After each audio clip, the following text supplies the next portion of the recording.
面对美国挑衅，我解放军精锐入境俄罗斯参赛，半岛强国也发出宣战誓言：美国有胆你就来。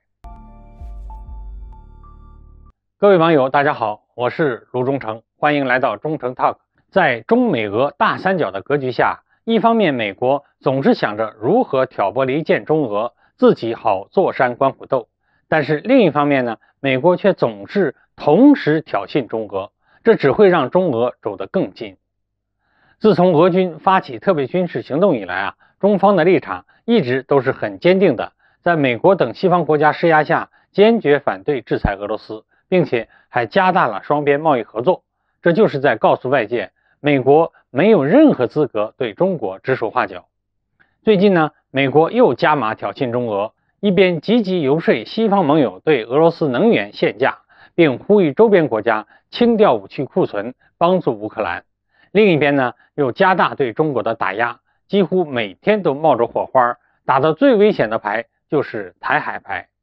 关于美国众议院议长佩洛西是否访台，引发巨大讨论。这要是来了，势必会给中美关系造成重大变故，其风险和不可预测性都是未知的。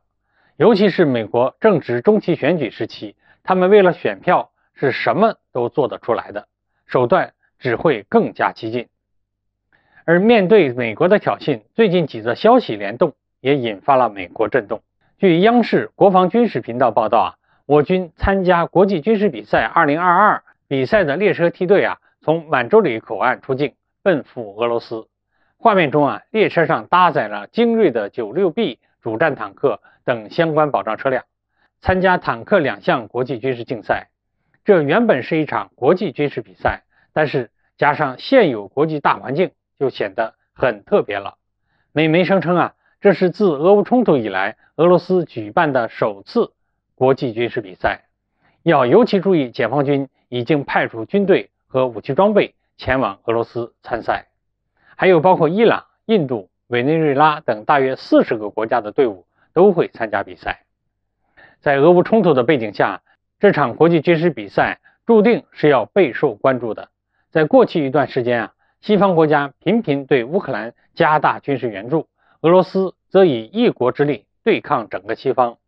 普京表示，俄罗斯并没有使出全力，参加特别军事行动的只是部分军区，至今都没有做出全国军事动员。在那边激战正酣的时候，俄罗斯还能抽出空来举办大规模国际军事比赛，同时还主导了东方2022军演，从中也足以看出俄罗斯对乌克兰战事的把控游刃有余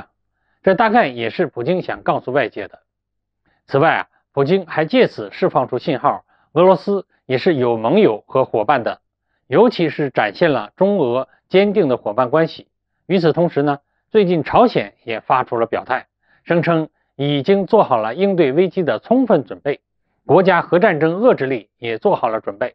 可以迅速调动绝对力量完成使命，来应对与美国的任何军事冲突。此时此刻朝鲜这番宣战誓言很有意思，与俄罗斯战略协同的意味深厚，大有东亚大舞台有胆你就来的意味。好，各位网友，今天我们的话题就聊到这儿，欢迎大家留言交流，我们下期再见。